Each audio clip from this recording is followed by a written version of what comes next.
Weekend of protests against police brutality and racism.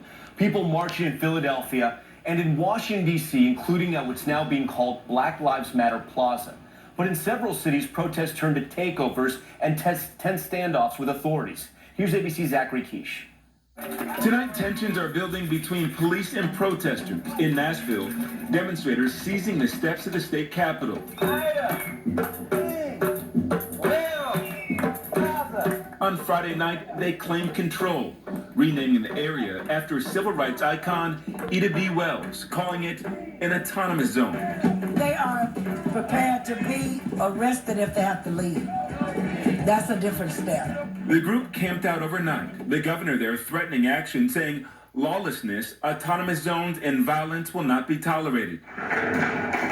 In Asheville, North Carolina, protesters attempted to block the freeway, officers moving in to get rid of those barriers. What do we want? What do we want it? Now! Those crackdowns come as Seattle remains in an armed standoff. For 6 days, protesters have taken over a 6-block area, driving police from one of their own precincts. This is the closest I've seen since being a 20-year professional of public safety service of our country to becoming a lawless state. Police are trying to defuse the situation and negotiating with protesters, saying they will only go in if there's an active shooter.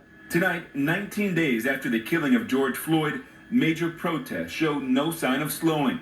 Thousands hitting the streets in Philadelphia, Boston, and the nation's capital. Today in New York, Governor